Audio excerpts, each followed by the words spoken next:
Hello, my name is Georgiana Stinnett, and I'm a lifelong Virginian. 8 generations of my family have called Buckingham County home. I inherited a home and land through this legacy, and my 90-year-old aunt still lives in the home place. She has lung cancer. The county is the geographic heart of Virginia and is where the 58,000 horsepower compressor station is slated to be built. Our state and local governments have the power and obligation to protect us from the lethal threats posed by these pipelines, but Dominion's lies and political influence have corrupted the system designed to keep us safe.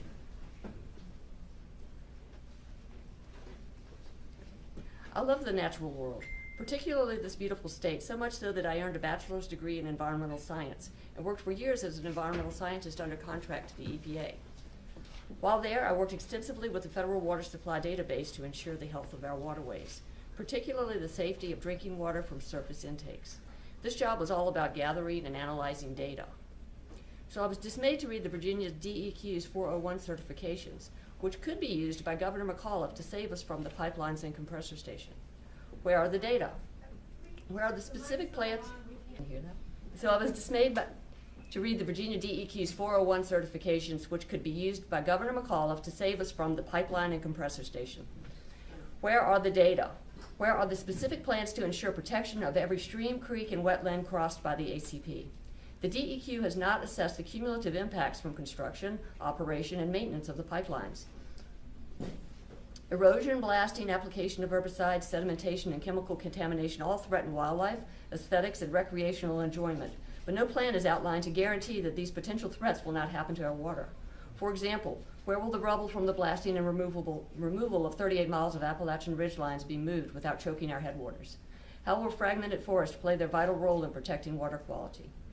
How will the aquifers be protected when the karst topography collapses under the weight of Dominion's greed? The tone of the certification suggests that approval is a foregone conclusion, as the possibility of denying the permits is not an option. It says, for instance, that the owner shall develop a karst dye tracing plan to be submitted and approved by the department. If the DEQ is approaching this with a scientific basis, how is approval a given? Perhaps it is the political influence of Dominion. The DEQ is a regulatory agency and thus should not be susceptible to political manipulation. Since Virginia, according to the Washington Post, has some of the most lenient restrictions on political contributions, and Dominion is both our state's largest contributor to the campaigns of elected officials and biggest polluter, keeping the DEQ outside of political influence is crucial. Terry McAuliffe endorsed the ACP before any environmental impacts had been evaluated. Lieutenant Governor Ralph Northam and Ed Gillespie are supporting the pipeline in their bids to become our next governor. They are all marionettes with Dominion at the controlling end of the strings. Unfortunately, the DEQ leadership has been corrupted under corporate influence. Or maybe Director David Paler prefers watching professional golf to doing his job. Corporate influence must be eliminated from the 401 certification process. To see the devastating consequences of shirking responsibility to properly evaluate 401 requests, the DEQ needs to heed recent news reports from West Virginia and Pennsylvania. These states have been forced to shut down construction of the Rover and Mariner East 2 pipelines for completely disregarding and violating control measures and significantly contaminating drinking water. This is the result of ignoring science and taking the word of Goliath corporations that their plans are unimpeachable. One of the most egregious lies that Dominion persists in stating is that the pipelines and their compressor stations are safe and pose no threat to anything.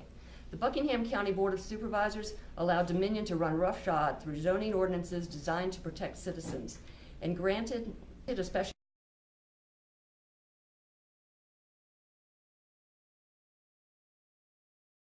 use permit to situate the 58,000 horsepower compressor station in Union Hill, a historic community of the descendants of freed slaves. Despite hearing hours of overwhelming evidence of the threats posed by compressor stations from citizens, physicians, engineers, and clergy, the board granted the permit, even though the ACP is not a utility company, as it must be to qualify for the SUP. Dominion's false claims of using the best and safest practices on this compressor station are evident in their partnership with Williams Transco that will feed gas into the compressor station. In 2008, one of their natural gas lines exploded, obliterating 2 homes in our neighboring Appomattox County and injuring 5. This was caused by negligence, breaking safety guidelines concerning maintenance. How can they claim that safety is paramount when they are working with a company that the U.S. Department of Transportation's Pipeline and Hazardous Materials Safety Administration has identified as having a history of neglecting cathodic protection guidelines? Faced with a federal government that denies science at the service of insatiable corporate avarice, the capability of our state and local governments to protect our lives is critical, yet it is failing. Greed is said to be a deadly sin. If the Atlantic Coast and Mountain Valley pipelines are not stopped, we will be forced to see that firsthand. Thank you.